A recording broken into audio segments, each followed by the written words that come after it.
Hey, I'm excited to be here. I have a whole lot to talk about. This is going to be phenomenal. This is going to be awesome. Thank you for joining me. Listen, a lot going on in the sports world, college football. Uh, you know, I think Deion Sanders in Colorado is basically taking college football by storm, but I think it's a phenomenal thing. I don't, anybody who's hating on that, I think that you probably need to go back to the drawing board. It's crazy for me when you get into this mindset that things are supposed to be the way you think they're supposed to be in that environment that you don't work in, that you're not a part of, that you're not contributing to. Maybe you're buying tickets and going to the game. So I guess you're contributing in that way from a, from a profitability standpoint with the team in terms of gate revenues. But at the end of the day, what's happening from a cultural standpoint, what's happening from an operational standpoint as it relates to best practices or it relates to game operations, event operations, event management, whatever, however they strategize it, it's phenomenal. I mean, look at all the energy that's come back to college football. Coming out of COVID, it's been crazy. Since the portal opened up, it's been crazy. I was talking to an athletic director. Was it yesterday? No, I was talking to an athletic director on Saturday, and we were talking about how the portal is just not what you think it is at this point. I think once upon a time, it was phenomenal. And then for those coaches who know how to work the portal really well, or for those athletes who actually establish relationships with coaches that there are universities that they're interested in, talking to those coaches ahead of time before they jump in the portal, if in fact they plan to jump in the portal. So that way there's a plan in place. It's not just you're going in there hoping to go somewhere and find out that the grass is not greener on the other side. Hopefully you establish a relationship with that coach between the two of you, or you and that coaching staff and your parents, or if it's just yourself, you establish what that's going to look like, what that plan is, how they're going to utilize you, where you're going to fit in, if it's the best fit. Are you going to like it? Do they have what you measure in? Are you going to have to change your measure? Do you have to go undeclared now because they don't have your measure? So now you're only going there for sports. So now your fallback plan has changed. If you're the athlete that's just jumping in the portal, I just want you to know that there is a high probability that the grass is not going to be greener on the other side. And we talked about an athlete who was the who's who at the college that they were at, but because that college was not at playing at the level of number one, number two, they were in the top 25, pretty high in the top 25, but they were not the top one, top two, and they played against the top one, top two in that conference, actually in the NCAA, and they got beat pretty bad. In their conference, they're the top dogs, but they were in the tournament and they didn't do as well as they expected to in the top tournament. So this guy who's the who's who athlete at his own school decided, I don't want to be here anymore. Next thing you know, he goes from Division I at a top flight university to now playing at an NAIA school. And I have nothing against an NAIA school. However, there's a huge gap between Division I and NAIA. One thing I love about NAIA and D2 schools is that a lot of times those athletes, man, they are hungry. Yeah, they may not be on the Division I stage, but where they are hungry. They give you everything that they got. Most times they're very disciplined, and you're going to get a lot out of them than you would from some players who are sitting up there happy that they are now at the Division I level and they're not putting forth their best effort. Instead, they're more so worried about where they line up in the portal, or how the fact that they're not getting enough playing time, but then they don't fall back to their own accountability. They're not looking in the mirror. That is a mistake. You got to look in the mirror. Listen, any athlete who thinks that a coach is going out and hiring people just to sit on the bench for the next 4 years, I have heard of it happening. I actually have heard of it happening. It blew my mind when I heard of it. It's the first time ever that I heard of it, but that coach had an agenda. They did that. Actually, I've heard of it twice more, and it was recently too. So this is post-COVID that I heard of this. It was 2 coaches that I heard of that actually did that, but they also had a plan of jumping out of there. They just didn't want to leave the team with enough players to actually fill the roster. So what they did was they filled the roster and then they accepted a job somewhere else. So the new coaches came in and inherited some players that they wouldn't have otherwise recruited. So now they had to go through and filter through those players to determine who met the standard that they were going to set for that team and who didn't. And they had to have some really tough conversations with those players that eventually got let go, who had to go into the portal, which made it tough for them. It was unfortunate. It wasn't the new coach's fault. The old coach actually did it. However, if you're a player and you make it there, or you're a player expecting to be recruited, you can't expect, I hope you don't expect to get recruited to get on a team just to wear the uniform to say that you're on the team. I hope you would do your due diligence, work really hard, go up there and actually compete. And when you get there, if you're still not making it on the travel roster, you still compete. You don't get mad. You don't get frustrated. You compete. Go into it with the mindset that The roster has the potential to change every single week. Now, that can be a good thing and a bad thing. For some players who are highly competitive, who look at it like, no, you know what, I'm going in there and competing. Just because that person has been here for the last 2 years, that doesn't mean that I can't go out and show out, be consistent over these however many weeks to show that I deserve to be on that travel roster. I deserve to be on the field. You can definitely do that. I think I would tell you to do that. I encourage athletes to do that. When I coach athletes, I'm like, look, get fired up. I want to see this. I want to see that. This is what I'm looking for. We're competing every single day. I'm assessing everybody every single day. Granted, there are certain athletes that I know at least when I'm coaching, and I'm sure with other coaches when they're coaching, there are some athletes who they just get it. It clicks for them. They understand the offense. They understand the defense. If they're on offense, they understand how to read a defense. If they're on defense, they understand how to read an offense. They know how to read body language. They know how to look for cues, different game tactics people use, whatever habits they have. If they like to throw to the front, to the left, if they like to throw to the right, there's just players who it clicks for them. Maybe it's because they've been doing it long enough, but they study, they watch film. They study, they watch film. They study, they watch film. You gotta study. You gotta watch film. You can't rely on the coach to just go in there and put it up on the board or put it up on the TV or on the monitor or whatever, and then that's the only time that you watch film. If you're not watching film by yourself, you're doing yourself a disservice. If you've got it in your mind that they're picking on you or they have favorites because you're not in, you've got to look at yourself in the mirror. You got to look at yourself in the mirror. You got to remember too, man, that coach did not recruit you and bring you on with the mindset that when things are not going your way, you're going to fall apart and get an attitude. That is something that you have to deal with, right? And so Deion Sanders leaves Jackson State. Deion Sanders goes to Colorado. I don't know what people thought. Deion told everybody what they were going to do. He told everybody what they were going to do.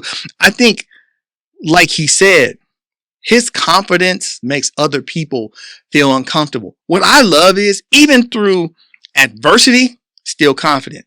Even through a loss, still confident. Even through the challenges when the players are not executing on the field, yeah, we take ownership of it. We're accountable for the mistakes that we're making. We got some work to do. We went out there and there was a lot of bull jump. It was some barbecue trash. I know I'm not quoting exactly what he said, but hey, I like that. I like that kind of accountability. I love it even more when the players are so bought in, they don't need the coach to say it. They can get up there and they themselves can not only say it to one another, but they can openly and publicly address it when they're asked about it and be honest about it. Yeah, we didn't play well. However, when you have those players who all they do is point blame, all those players who they're just, oh man, if I was in there, I would have done this. If I was in there, I would have done that. Really? You would have? We are 4 games in, 5 games in. You haven't got on the field yet. You're at the same practices that I'm at. You're at the same exact practices. So how can you say that if you were in, you've had every opportunity to get in as everybody else? You can't judge yourself against this person because what they bring to the table may be very different than what you bring to the table. However, it is your responsibility to work really, really hard outside of practice, in the weight room, when you're doing your own running, on the heels, whatever it is that you're doing, your plyometrics, your Olympic lifting, whatever explosive training, and then your own skills development. If you struggle in one-on-ones, you should be working in one-on-ones. If you're not getting off the ball in the 3-point fast enough to get contained or to get to the quarterback, if you can't get off the block, you need to be doing that. I'm talking football, but I mean there are so many sports where this applies. There are so many sports where this applies.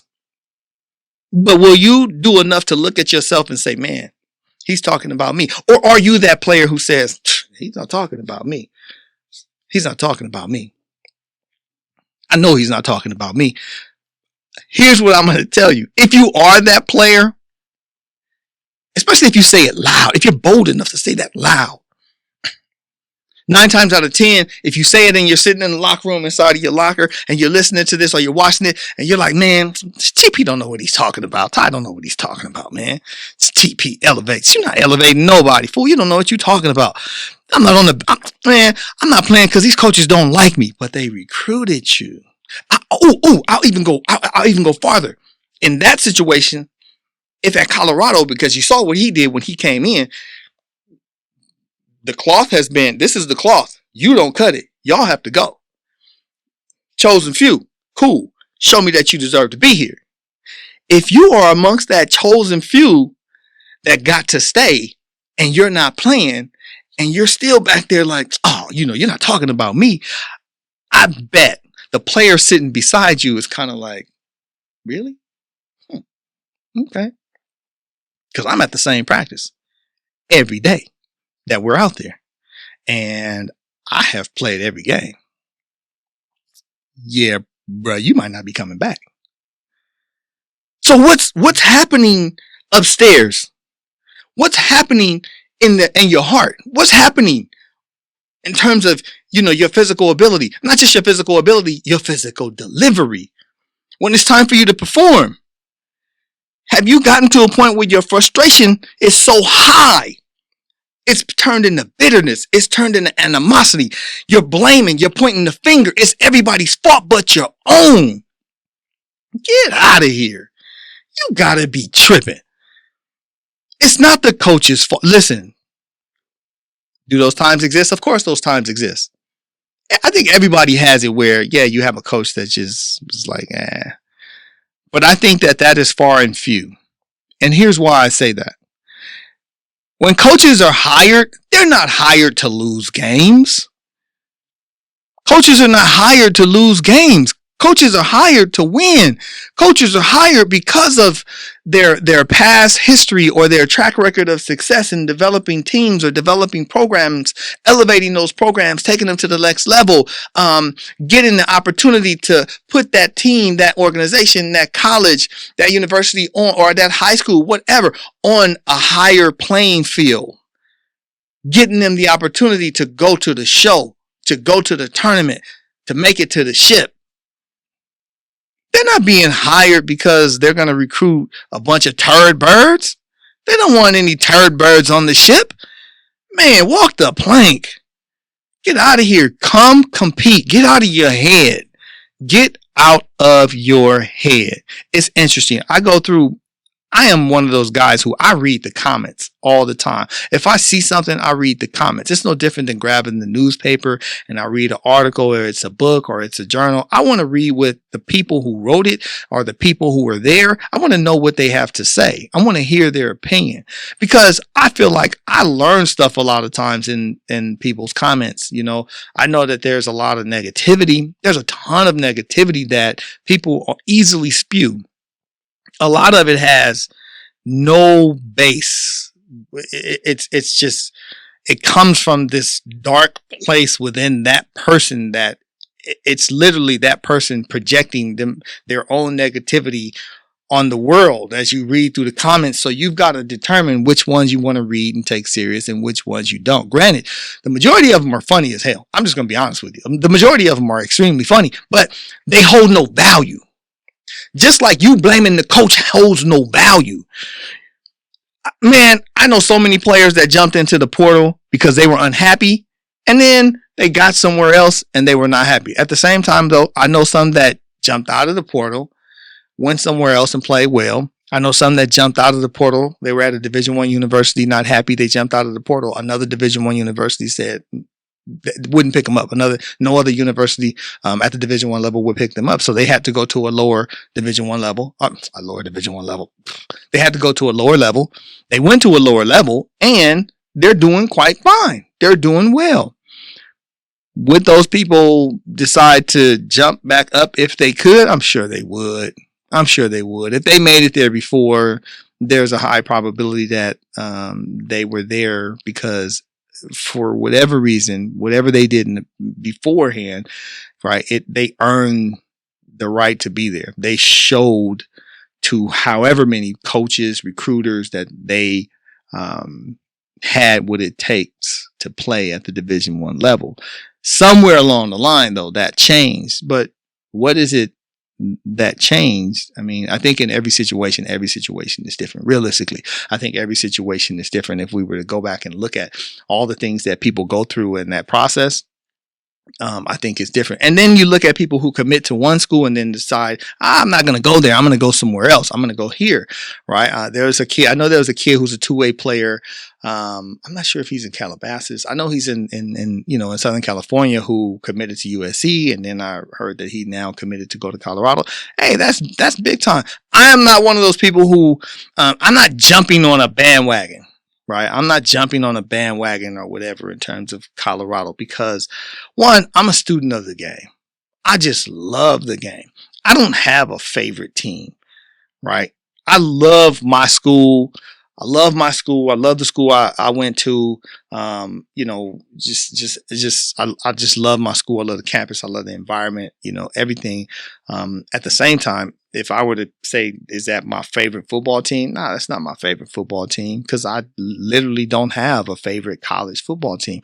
However, I can watch them and love some of the things that they're doing. I can watch them and be unhappy with some of the things that they're doing. But I think that that's the case in all situations, right? Because even with Colorado, I've been a believer. Listen, I've been a Deion believer since I was a kid. There's pictures of me wearing the number 21 years and years ago. And that was because I was inspired by him when he was at Florida State. Right. I was inspired by Deion when Deion was playing college ball. And I've always been inspired by Deion. I've always loved his energy. I've loved his approach. I've always worked. I found out how fast he ran, and my goal was to run as fast or faster.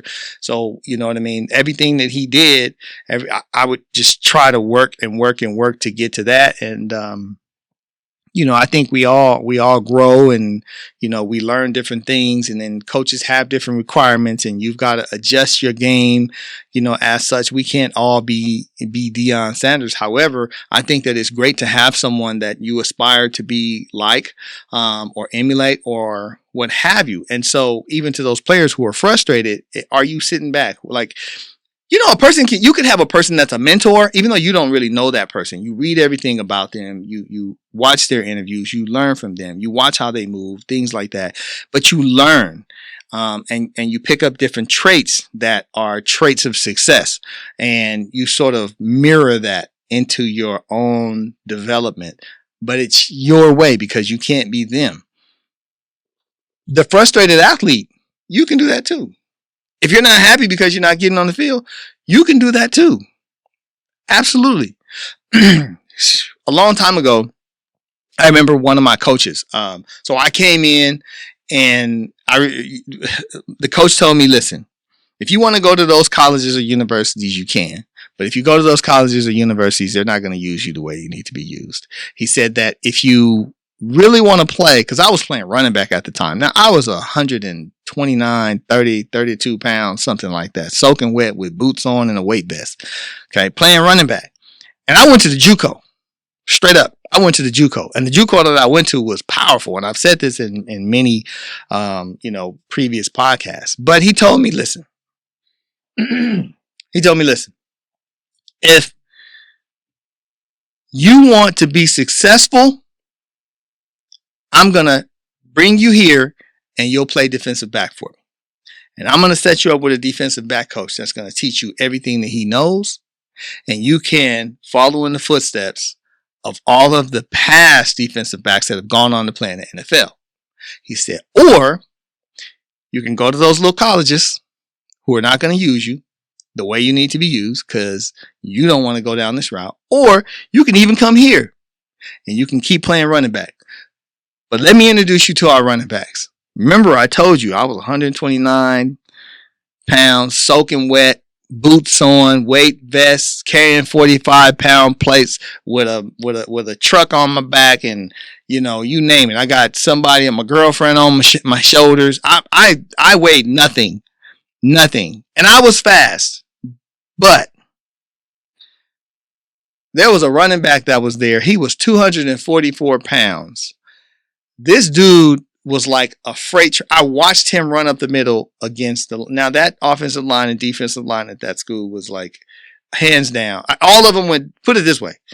All of them went to Division I colleges. All of them went to Division I colleges. None of them sat the bench at them Division I colleges. Okay. And so the difference was, if we're looking at it from a from a size standpoint, this was me, this was them. And so then you have this running back that's somewhere in the middle, but closer to them. And he said, watch the play. They gave him the handoff up the middle, and this dude busted through that line. I mean, and he didn't like rush through for no 40, 50 yards. It was a solid 15, 16 yards of muscle on muscle, strength on strength. And he was like, you think you're going to make it through that line? He said, when they see you, you're going to become their target. He said, however, I can put you over here at defensive back. And I was just knucklehead high school kid like many of you are. Nah, coach, I'm going to play running back. See, they got to catch me first. Okay. He showed me another guy from Florida. This dude had wheels. I had wheels. This dude had wheels. Okay. The difference is this guy was mature, and he was a bounce back from, I want to say he was a bounce back from Miami. Man, they gave this dude the rock. Same play. Now, he did score. He moved from 7 yards back to the end zone. Now, mind you, the play started at the 50. Each of the plays started at the 50. He moved from 7 yards back to the end zone, and he went through the line so fast, I don't even know how the offensive line had time to open up a hole for him. But he was tiny, and he was willy. But he was more mature in the game. He had been playing that position literally his entire life. He was already a bounce back. He had played at the Division I level and was headed back to the Division I level easily. So it was kind of an eye opener for me, because I had to put things in their proper perspective. And then I met the defensive back coach. And when I met the defensive back coach, I was like, okay, I'm convinced that's where I need to be. Because he's going to teach me a lot. He's going to teach me everything I need to know, at least at this level. And I highly respected him. And he didn't take any crap. And amongst the coaches, like me, he was the smallest guy. So I was like, okay, this guy's got a major chip on his shoulder. He's the smallest guy. And then I watched his highlight tape when he was at BYU. I watched some of his films, some of his highlights when he was at BYU. I was kind of like, okay, this little guy is killing folks over there at BYU. All right. I want this guy to be my coach, because he's going to teach me the stuff that I did not learn in high school. And I can honestly say I only learned a little bit about football in high school. He taught me a lot. But here's the thing about that. He never allowed me to have a down off, to make up an excuse, or to jog or walk on the field. If I was standing still because I wasn't in, his expectation that it was that my focus, I was zeroed in all the time. All the time. So ask yourself, are you zeroed in all the time? I had to be zeroed in all the time, focused all the time. That's one thing. The other thing was I had to have and display an eagerness to be on the field that was it literally like I'm having a hard time breathing. Are you so eager to get on the field that you can't breathe? You are lacking oxygen. And the only way you can get that oxygen, the only way you can breathe is to get on the field. So what that caused me to do is it caused me to start stealing reps from other players. I did. As soon as he would turn his back, he would call like for the twos to come in or call for people to come in. I would steal reps. I would just jump in because cats would be talking and I'm zeroed in. I would run in there and they would see me run after I just came off the field. I would sit back, boom, I would take off and run back out there. All right, because nobody's going out there. Then guys would be like, hey, I'm in. Oh, no, you on the sideline. Coach said you got to go out. He called you, you didn't come in, so I'm back in. Hey, and it would work. So I would get more reps. I paid attention to what was going on. You know, if you want to be out on the field, you got to be hungry. You got to get hungry. You got to want to be out there. If you can look yourself in the mirror and lie to yourself all you want to. If you're not out there, you're not out there because of the coach. It's not because of the coach. It's because of you. You gotta work, bro. Young lady, you gotta work. You got to work your tail off. Okay? You can't go to the coach and say, well, wait a minute. I mean, I was playing and then you took me off. What happened? You took your eyes off the prize. You took it down off. You dropped the ball. That's what happened. That's what happened. Maybe you're causing penalties. And this is for the person that's in and then they got snatched out. Maybe you're causing penalties. Maybe you're not going 100 miles per hour the entire time. Maybe your intensity has dropped. You're not attacking the ball. If you're on defense, you're not attacking. Hell, if you're on offense, you're not attacking. When you're going in to score or you're setting up, trying to set everybody up. Here's a big one. This is a pet peeve of mine. No communication. I don't freaking understand how you can be on the basketball field, how you can be on the football field, how you can be on a baseball field. Yes, I said it, baseball field. I don't care where you are. We don't hear nothing. Nothing. Even when tennis players go in to swing to make a shot, there's some communication. They're giving out, they're vocalizing something a lot of times.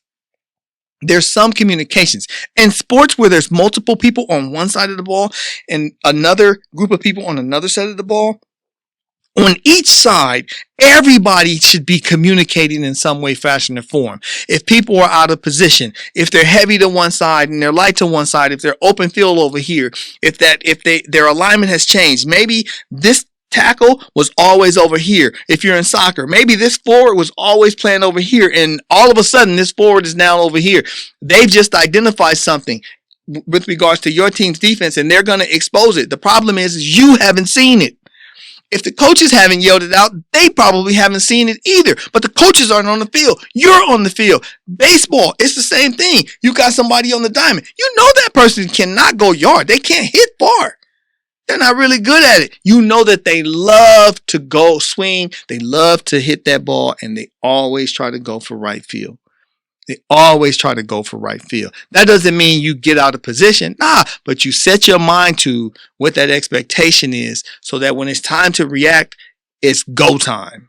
It's go time. Things change. I know that things change. At the same time, though, if you're communicating, if you're always talking, you're always pointing out the things that are obvious and the things that are not obvious. Point out the things that are not obvious as well. People are moving around. There are shifts in place. If you're going to call for the ball, if you want the ball and you don't call for the ball, but then you complain that you didn't get the ball, that's your fault. That's your fault. The baby that cries the loudest gets the milk. Why? We want you to shut up. What's the best way I can shut you up? Let you score. Put you in position to score. Because then you're going to come back and give me the high five, right? Because I just threw you the alley-oop. But you got to communicate. How else do I know that you're open when I'm way over here? Because look it. A lot of times coaches, I have this rule. You can't coach a player when they're on the field. You should have did your job when you were in practice. You can't coach a player when they're on the field. So all these coaches who are on the sideline coaching. In some cases, I get it, especially when they're younger. I get it. Or if your team is not making the proper adjustments, even though you worked on it in practice, I get it. At the same time, practice should be so hard, so in depth in terms of development of technique and skills, understanding of the game, raising their IQ, putting them in game situations where they're forced to think on the run, exhausting them, training for the fourth quarter, training for overtime. Too many teams training to win in the first half. And then you got a team that's a second half team that comes and now that score goes like this. But now you don't have anything to bring to the table. You're holding on for dear life, hoping they don't score. But for them, they're like, oh no, we rolling. You open the door, we are rolling. And that's where they're headed. Bottom line, what are you going to do? So in practice, train for it. Train for it. Man, they never pass me the ball. They'll never pass. I'm wide open all the time. Hey, I was at the game. I was actually sitting right there. Matter of fact, even the games where I'm actually on the sideline. Games, I'm on the sideline. Player complaining, I never get the ball. They always pass it over there. Well, to be honest with you, I never heard you call for the ball not one time during the game. I was actually listening for that. Very specific. Matter of fact, I had my film crew focused on you. I had the film crew focused on you. Never saw your mouth move at all. You come back later, go to another game, say, hey, look, check this out. Look at this film. You're wide open right there. You're wide open right here. You're wide open right there. Your arm never went up to let them know that you were wide open. You never communicated. You never yelled that whole entire time. That you can't blame the coach for that. You can't blame your team for that. You can't blame the defender for that. You can't blame the stands for being too loud. You can't blame nobody because the eye in the sky did not lie. Your mouth never moved. You never communicated. All you did was complain because you did not get the ball. Open your darn mouth. If you don't open your dang on mouth, nobody's going to hear you. Open your mouth. Period. When you on defense, wide receiver gets wide open. Gets wide open, right? Cat went in motion. Two guys, they split. One of the things that I love to do when I was offensive coordinator is I believe in forcing safeties to make a decision. And I will run right at them with multiple receivers, and I'll have them receivers burst out. Okay, guess what? I already know your corners can't keep up, so I'm not worried about your corners. Your strong safety can't keep up. You want a mismatch with a linebacker? You go right ahead. Safety, figure it out. Because what I know is one of those guys are going to be open, and I'm going to make sure that my quarterback is looking for that. This O-line is going to give them enough time for this play to develop and for that safety to have to make a decision. As soon as he turns his back, bow. That's the guy we're going to hit for the end zone. So, does it work every single time? No. Does it work a lot? Yes. You talk to some of the players that I've coached, they'll tell you, man, we was killing teams like that. Right? Here's the deal. In the defensive secondary, though, on the second level and on the third level, if nobody's communicating. Nobody. So, yeah, somebody's going to be open. And we're going to be able to score. Because as a coach, for me, like I said, on the sideline, I'm not going to be coaching. But instead, what I'm going to be doing is I'm going to be listening to see, are you guys communicating? Are you telling everybody else that this guy right here keeps running in the flats and nobody's covering him? You guys are in cloud, but nobody's picking up that guy running that 15-yard out or that 12-yard out. All right, cool. That's great. Appreciate that. I'm going to pay attention to those things. If that strong safety is supposed to get a hand on that inside receiver, right, to push that inside receiver, but he never gets a hand on him, oh, that's wonderful. Thank you. I'm going to pay attention to that. What's awesome is, as a coach, though, I'm going to train my players to pick up on it too. So that way, when I bring somebody over to get some water, I'm going to say, hey, you saw that strong safety. That strong safety is not getting out there. He's not fast enough. He's going to be like, yeah. Okay, great. We're going to run this wheel route. He's not even going to touch you. We're going to do it. Right? And we're going to hook it. So look, communicate. If you're not communicating and you're getting scored on and then you get pulled out, let's look at that chain of events. You were so caught up in here that you didn't execute. As a result of you not executing, the execution was the communication. But here's the deal. Things changed on the offensive side of the ball, but you're on defense. Nobody communicated. So not only did you not communicate, your team didn't communicate, you all didn't adjust, you got pulled off the field. You're angry and upset because coach is yelling at you because you didn't do what you were supposed to do. But instead of you looking in the mirror, looking at number one and saying, dang, what am I not doing? What's going on? Right? Or even better, doing that, but also paying attention to what's going on so you can see, okay, did something change? Is nothing is changing? Because if you look out there and you see all this is happening, but from the sideline, you're like, yeah, you're communicating it, but they're not communicating it. Boom, bingo, hello, we got an issue here. Okay, let's reboot. We need to reboot like now, everybody, we're not communicating. Everybody, granted, the sideline should be communicating all the time, but listen, the sideline can't always see what's on that side of the field. And if you play on that side of the field and you're not communicating to let everybody know on the inside from here to your side of the field what's going on, that's on you. You're the only one that's sitting out there on an island. You got to deliver. You got to communicate. You got to talk. Open your mouth. You should be taken off the field. I'm going to take you off the field and I'm going to say, hey, look, tell me what's going on. What do you see? What don't you see? Okay, what do you think I pulled you out for? If you give me something that's totally in opposition, or you tell me I don't know, I know, okay, right there, you're not really tapped in. I'm going to help you connect the dots. I'm going to tell you what my expectation is, but I'm going to give you a moment to think about it, let you recover before you go back in. I'm going to talk to that other athlete before I send them out, because I want them to know what my expectation is out there. You got to be communicating. I should hear you on this side of the field. If I put you all the way over there, I should hear you over here. The people in the stands, they should hear you all the time. If you're on offense and you're looking to get the ball, you take off, you get off the line, boom, you beat the guy in the first 5 steps. You should be calling for the ball right away, especially if you got a seam route. You should be calling for the ball instantly. Right away, call for the ball. Why leave the safety sitting back? Why leave the quarterback sitting back there holding on to the ball when you wide open? Call for the ball now. Force the safety to run over. That's okay. Catch the ball, run outside. Get the first down, stop the clock. Control the ball, control the clock. Control the ball, control the clock. How many sports does that apply to? Control the ball, control the clock. Control the ball, control the clock. 3 and out in baseball. 3 and out in football. Control the ball, control the clock. You have the ability to do that. Are you paying attention? Or are you sitting back angry, frustrated, scowl on your face, mad at the world, mad at coach, mad at your boy who's your roommate because he getting in and you not getting in, and then you mad at him because he not speaking up for you to the coach to help you get in. For what, bro? He's competing with you too. Love you to death. You're my homeboy. We on the same team. I want to see you succeed, but bro, you got to work. And then at the same time, you can't get mad at him for being like, look, I don't want you on the field either because I can't rely on you. That's what you want. That's what you want in your homie. That's what you want in your teammate. You want a teammate that's not afraid to hold you accountable. You want a teammate that's not afraid to say, hey man, your coattail is slipping. Your coattail is slipping. You're not out there balling the way you say you're supposed to be balling. That goes for everybody.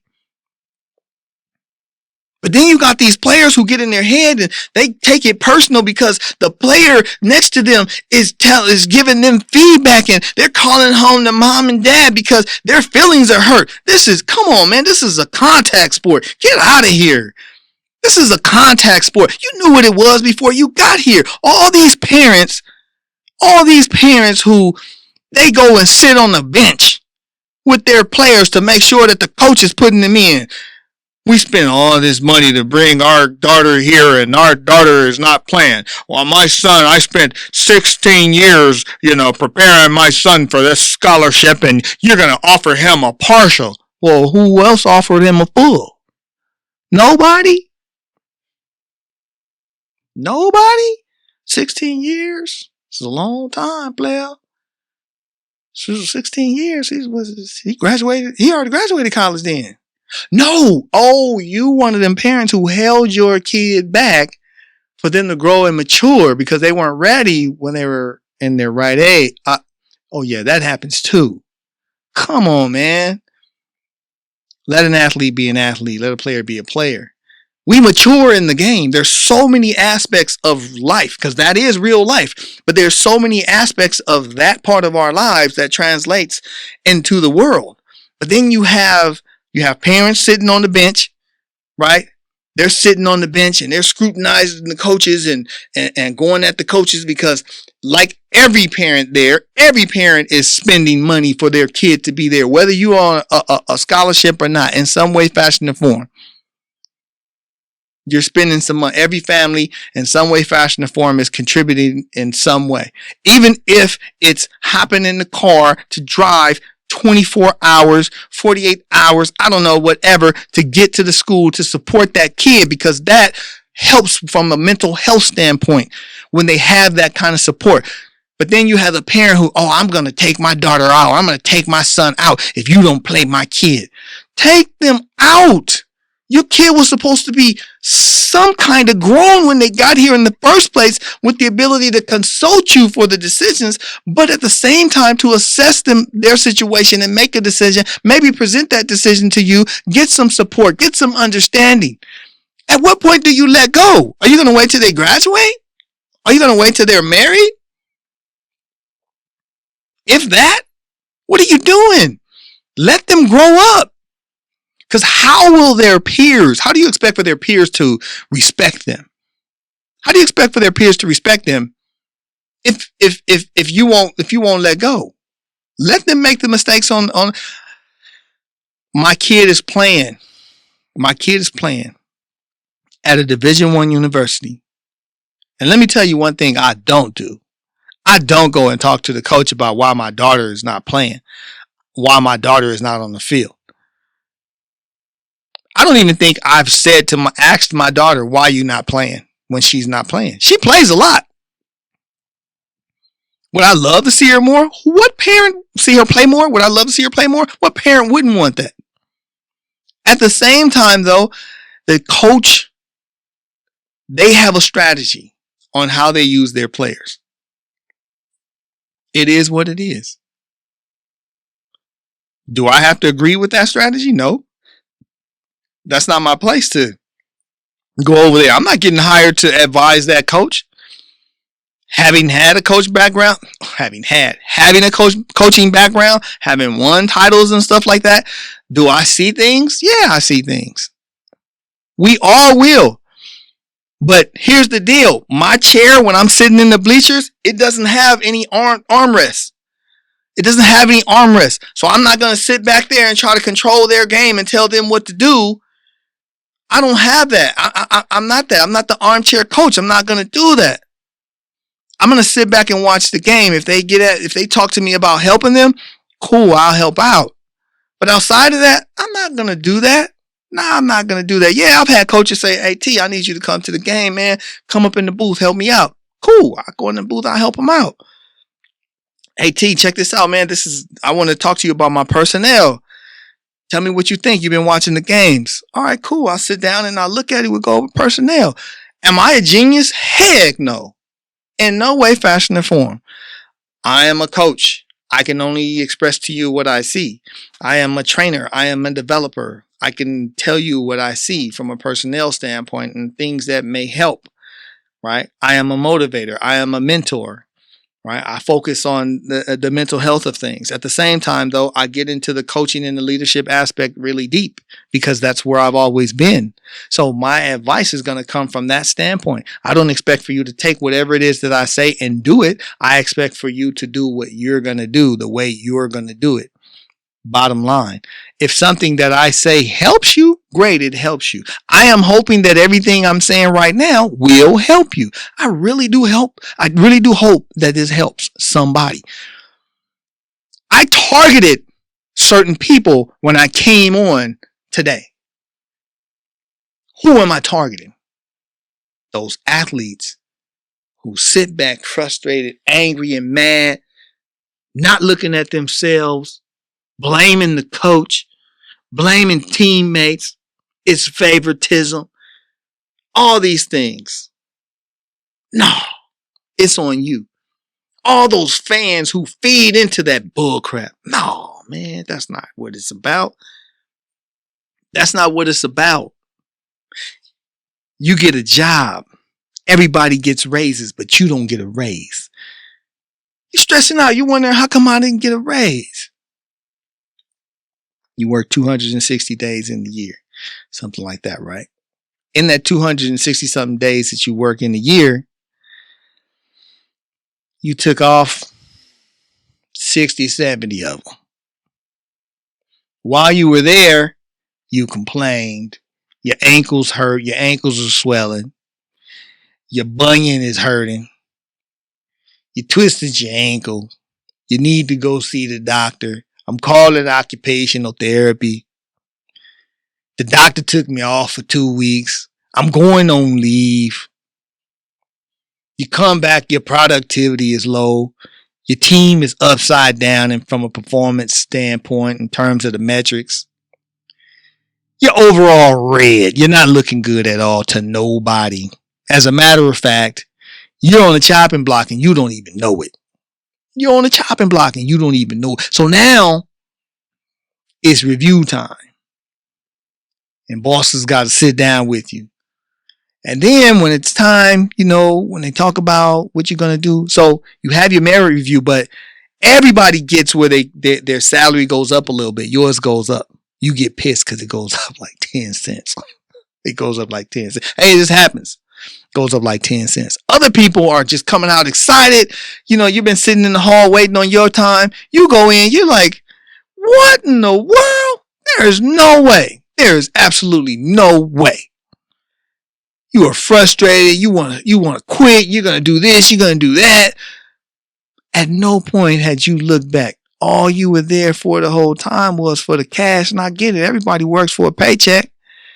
At the same time, though, if you were to change positions with that manager, and that manager, you were the one handing out the merit review. You were the one responsible for assigning that bonus. And that boss now is you, and you're analyzing their performance. And you have to look at, they took 60, 70 days off. They're typically working 260 days. They didn't. They worked a lot less. They called off so many times. They went off on leave. Their performance is way below bare minimum. Their productivity is terrible. The team's productivity is terrible, which means that they're not a good leader at all. Okay. Now, but you're the boss now. How are you going to assess that person? You're going to give that person the big bonus? You're going to give that person the big raise? You're going to talk about promoting that person? All these things? Really? It's no different on the football field. It's no different on the soccer field. It's no different in baseball. It's no different in basketball. It's no different in any other sport. It's no different in any other sport. The coach has to assess you. There is an expectation. You need to meet those expectations. If you don't meet those expectations, it's not because the coach has said, hey, my expectation, it only changes every day for you. If a coach's expectation changes for you every day, it's because in the process of assessing you, they realize, okay, you're not getting this. Now, you have a very understanding coach. You're not getting this. All right, cool. Let's go back to the drawing board. Let's spend some time on the basics. However, at a Division I program, absolutely not. You don't have time for that. You, being the elite athlete that you are responsible for doing your due diligence. The coach is responsible for doing their due diligence. It doesn't mean they're not going to educate you. It doesn't mean you're not going to learn. It doesn't mean you're not going to develop. It's just the rate at which you develop it's a high level. All right. It is fast forward. Remember the VHS VCRs? You would hit the fast forward and that stuff would be like, you knew that tape was in there spinning and spinning and spinning and that wheel was turning. That is what it's like at an elite Division I program. It is fast. It is fast track. So yeah, you still got to go to class. Yeah, you still got to do the work. Yeah, you still got to work. Yeah, you got to do extra. Yeah, you got to run more. Yeah, you got to do one more rep. Yeah, you should be doing your push-ups. Yeah, you should be doing your core. Yeah, you should be getting some extra mileage in when you can. Absolutely. Why? So you don't burn out. Train for the fourth quarter, clown. That's what it's about. What you complaining for? You're here. You're here. If you're still there and the coach ain't called you in the office to tell you, hey, we're not bringing you back next year. If you haven't had that conversation by now, you should still be grinding. Grind. It's grind time every time you wake up. Period. If you train in the morning, you got practice in the morning, grind. In the afternoon, grind. It's 110 degrees outside and you still practicing, grind. Why? There's water. It's cold. There's ice in it. If it's not, request some ice. Get to work. Get busy. Stop making complaints. Stop blaming everybody else. Stop pointing the finger. Be accountable. Be accountable for your performance. Be accountable for everything that you do, your delivery on the field, your productivity. Oh man, I had all kind of stats, when I was in Pop Warner, I had all kind of stats when I was in Junior All-American. I played in middle school, and then from middle school, I was the middle school MVP. Al Bundy, 4 touchdowns in a single game. Get out of here. It's a wrap. That's over. It's been over. Only person that hasn't figured it out is you. See, when you were there, you were the big fish in a little pond. Now you're the little fish in a big pond. As that little fish, yeah, you can go back down to that pond and you'll be big again. But now you got to grow up.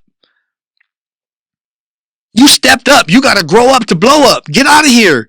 Stop playing with yourself. You're not fooling nobody but yourself. You're not playing with nobody but yourself. You angry. Look in the mirror. Oh, coach is in the meeting picking on me. Why you calling me out, coach? You know what I'm saying? You call him out, you picking up. But you getting picked on? Get out of here. Grow up. Grow up. Coach is not picking on you because you get called out on film. The eye in the sky don't lie. You're clearly not watching film enough, because if you were watching film enough, you would have already known. You would have already went to film, so you would have been able to call that out yourself before coach called it out for you. Coach, hey, in the meeting, I went through and I was looking at film. I wrote everything down at this minute. These are some of my mistakes, this, that, or the other. You know what I mean? And I wanted to just go over them with you before we went into the meeting. I know we're going to bring them up in the meeting. We definitely should, because my performance is impacting everybody else. Period. People don't think like that, though. I know y'all don't think like that. But I will tell you, top athletes do. The ones who watch film all the time. Elite athletes, they watch film all the time. They want to see the mistakes that they're making. I'm tired. I'm gonna go home and I want to eat some oatmeal and I'm gonna play with the dog. And okay, all right, that's cool. But while you do that, keep in mind there's always gonna be somebody out there that's working harder, that's doing that extra rep, that's doing that extra run, that's hitting core a little bit more, plyometrics all day, doing plyometrics when you are asleep. When you're playing with the dog, they're playing with the ball.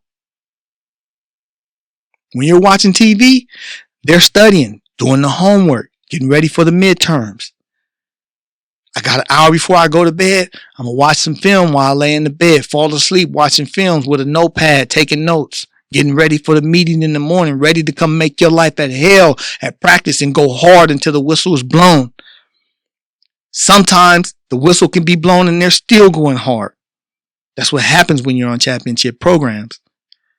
Elite level players, they don't make excuses. They don't make excuses. Somebody told me something. One of my boys, as a matter of fact, he played for one of my boys. We played together, and then he played at Fresno State, and then he got drafted. He got drafted by, I want to say he got drafted by Miami, either Atlanta or Miami. Anyway, he was coming over to my gym. I owned the gym over there, and he was coming in there, and he was going to work and train because he's not playing ball or whatever. And he was going to become a trainer over there, and I was helping him to work out some other stuff. And we were just talking. But as we're talking, a bunch of the athletes were coming in, getting ready to train and stuff like that. And so he wanted to take the opportunity to coach them up. And one of the things he told them, he said, the difference between the good player and the great player? He said, the great player, their pain threshold has no limits. They'll do whatever it takes to win. A good player, they have limits. They'll pause. They'll stop. They'll take a break. It really impacted those kids. It impacted those players. A lot of them. That workout was, after he talked to them, it was the craziest workout. Like, they competed against one another and training so hard that day, and it just kept going and kept going and kept going. And then from there, boom, this one went here, this one went there, this one went, those were high school athletes. Right. And then there was one who was headed to the pros, another one who was a football player, but he was headed into the military. And he went through his military training like it was cake. But hey, it was like they were already at the level, but they leveled up again. And we just kept pushing the level. For yourself, what does it take for you to push the level? What does it take for you to get out of your emotions? There's nothing wrong with having emotions. It's just you need to know when those emotions are misplaced. You need to know when those emotions are misguided. And you need to direct them in the right place. You need to know the difference between being picked on by the coach and being coached. And you need to understand what it means to be coachable. Because clearly, what you think being coachable is, it is so far from the definition established in the world of athletics. Forget Webster. In the world of athletics. Because in the world of athletics, a lot of the times, the definitions of things change and it doesn't align with what's inside the Webster Dictionary. But it totally aligns with the Bible of athletics for athletes in sports. And so sometimes you have to stick to that because grandma or grandpa may not know. Mom or dad, they may not have ever played at a Division I, Division II, NAIA, or whatever level. It stopped for them when they were little kids, if they ever played when they were little kids. This whole club mentality where the parents go and talk to the coach to get the coach to put their kid on the field and why my kid is not playing. Hey, you can pretend that that's not you, but you know if it is. You know when it is. I heard a story about a mother telling another mother that she was happy that this mother's daughter got hurt because now her daughter could play. That's foul. If you feel that way on the inside, whatever. Who am I to tell you how to feel? But you foul for telling somebody something like that. Especially if you don't know how bad that injury is. What if it's a career-ending injury? My kid been playing for 16 years. I done devoted 16 years to my kid to get here. Man, he got injured and, his career is over and blah, blah, blah, blah. Man, that's tough. And then, while you're telling that parent that parent says, oh man, I'm glad your son got hurt. Oh yeah, I'm glad your son got hurt because now my son can play. Now, I know some dads would take that personal. And I'm sure that mom took that personal too. I also know that some dads, especially in the hood, might go crazy with that. But what does it take for you? Find out who you are as an athlete. Look in the mirror. Take the time. If you're not on the field, then you breathing too easy. If you're not on the field, you breathing too easy. Hey, I'm Ty Pinkney. Listen, if anything that I said today resonates with you, here's what I want you to do. I want you to go back and listen.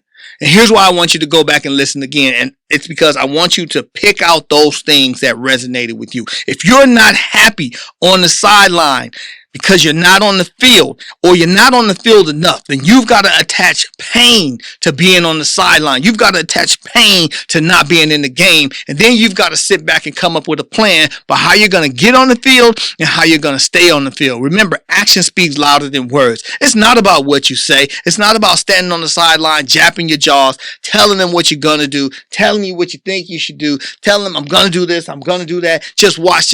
No, don't tell them that because all they see is what you don't do, what you won't do, what you haven't done. And that's what they're going to base everything on. So just focus on your action. Put together your plan. If you need to meet with the coach, don't meet to the coach. Meet with the coach and say, Coach, what do I need to work on? Instead, go on the film, watch the game, see what it is that you're not doing. And that'll tell you what you need to be doing. That's what you got to do. But go back and listen. I'm TP Elevate. You can find me on Instagram. I'm on Facebook every now and then. I'm on Twitter. You can find me anywhere, but you can listen to me on Spotify, on Apple, on Google, on Amazon. I'm literally everywhere as it relates to the whole podcasting thing and starting to build up more in terms of the YouTube piece. We're going to put more videos up on the YouTube piece. But listen, this is what I do. I've been doing this for years. Developing athletes in the corporate America, developing leaders. That is what I do. I'm here to help you. If I said something that offended you, you got to ask yourself why. Maybe I touched a nerve. If I did touch a nerve, good, because that's what I meant to do in the first place. But you got to work on whatever it is that you got to work on to get right. And you got to be exciting on the field. You got to give people a reason to watch. Force people to fight with themselves. Force your coaches to fight with themselves. To try to figure out why the heck am I not playing this guy or girl? Force them to beat themselves up. Force the coaches to argue amongst one another as to why you are not on the field. Give them a reason to fight with one another. Give them a reason to stand firm, 10 toes deep for you being on the field by your actions, by your delivery and your performance. Hey, I hope I connected. I hope I rung a bell. If I didn't, come back next time because I'm definitely going to get you because it's what I do. I'm TP and I'm up.